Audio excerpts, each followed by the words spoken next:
Assalamualaikum warahmatullahi wabarakatuh. Selamat datang kembali. Selamat belajar. Kali ini kita akan membahas tentang komunikasi data dengan ponsel.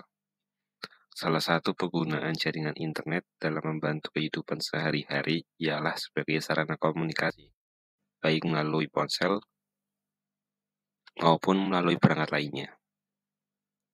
Kita masuk di jaringan komunikasi pada ponsel. Komunikasi data merupakan sebuah mekanisme pengiriman dan penerimaan data dari satu perangkat ke perangkat lainnya.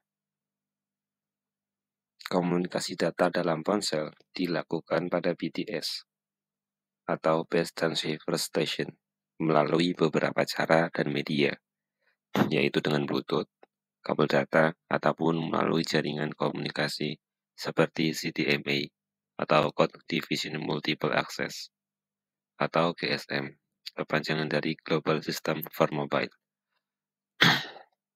Namun, karena makin berkembangnya teknologi internet, saat ini komunikasi data menggunakan ponsel bisa melalui jaringan internet yang lain, seperti GPRS, GPRS, atau General Packet Radio Service. Ini memiliki kecepatan jaringan antara 35 sampai 171 KB per second. Edge atau Enhanced Data Rate for GSM Evolution memiliki kecepatan antara 120 sampai 384 KB per second. 3G merupakan jaringan internet GPRS versi ketiga, menghasilkan kecepatan antara 384 KB per second sampai 2 MB per second. Setelah itu ada HSPA, kepanjangan dari High, singkatan dari High Packet Access, yang dikenal dengan nama 3.5G dan memiliki kecepatan 600 KB per second sampai 10 MB per second. Setelah itu ada 4G LTE. 4G atau LTE atau Long Term Evolution merupakan generasi keempat dari GPRS yang memiliki kecepatan hingga 100 MB per second. Berikut ini merupakan salah satu mekanisme dari komunikasi data dengan ponsel. Ketika pengirim mengirimkan pesan atau SMS, maka SMS tersebut akan ditangkap atau dihandle oleh BTS atau Base Transceiver Station. Kemudian, setelah dihandle, akan dikirimkan melalui BSC atau Base Station Controller. Setelah itu akan dikirim ke MSC, Mobile Switching Center. Kemudian setelah itu akan dikirim ke SMSC atau Short Message Service Center. Nah, Short Message Service Center ini yang nanti akan mengecek apakah ponsel tersebut, ponsel penerima dalam keadaan aktif dan di mana lokasinya. Nah, SMSC ini akan menerima sinyal dari MSC penerima. Apakah penerima aktif? Jika penerima aktif, maka MSC penerima akan memberikan sinyal ke SMSC. Jika penerima aktif, maka SMSC akan mengirimkan SMS tersebut ke MSC penerima, terus dikirimkan ke BSC penerima, kemudian akan dikirimkan lagi ke BTS penerima, dan dari BTS penerima akan dikirimkan ke ponsel penerima. Kita masuk ke komunikasi data dengan ponsel. Ponsel atau handphone atau HP merupakan sebuah perangkat yang bekerja layaknya sebuah komputer karena bisa terhubung ke dalam sebuah jaringan lokal maupun jaringan internet. Ada beberapa jenis koneksi jaringan pada perangkat ponsel yang digunakan untuk komunikasi data. Di antaranya ada koneksi dengan kabel. Penggunaannya lebih banyak untuk menghubungkan ponsel dengan perangkat komputer atau perangkat lainnya yang memiliki port USB.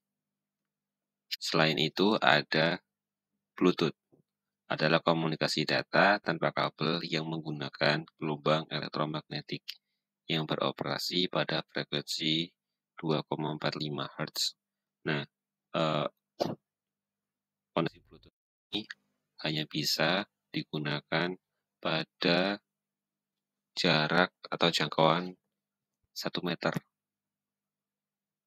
Selain itu ada koneksi dengan Wi-Fi, merupakan jenis koneksi yang bandwidth-nya besar dan hemat energi baterai. Kekurangannya ialah jangkauannya yang tidak jauh, maksimum 100 meter, tetapi dengan bandwidth yang minimum atau data rate 1 MB per second. Jaringan Wi-Fi ini, koneksi Wi-Fi ini yang lebih digemari ketimbang dibandingkan dengan koneksi dengan kabel data dan Bluetooth. Kita masuk di proteksi data saat berinternet. Segala bentuk komunikasi di media sosial itu dienkripsi. Setiap pesan atau panggilan yang dilakukan melalui media sosial dienkripsi untuk melindungi pesan supaya tidak diketahui oleh orang lain. Proteksi data yang digunakan oleh situs web ketika input data adalah HTTPS. Hypertext Transfer Protocol adalah protokol yang mengatur komunikasi antara klien, komputer pengguna dengan server komputer dan data yang diakses melalui situs web. Contohnya seperti ini, ketika klien melakukan request ke server, contohnya pada halaman login, ketika kita masukkan username dan password, maka server akan mengirimkan respon terhadap situs web. Server akan memeriksa dan mengirimkan respon. Respon yang dimaksud dapat berupa file yang akan ditampilkan di browser jika username dan password yang tadi dimasukkan benar. Semua kegiatan tersebut diatur oleh suatu protokol HTTP. HTTPS adalah versi HTTP yang lebih aman, yang mampu menjaga keamanan data yang sedang diproses. Teknologi enkripsi berbasis HTTPS dinamakan dengan SSL, yang merupakan singkatan dari Secure Socket Layer.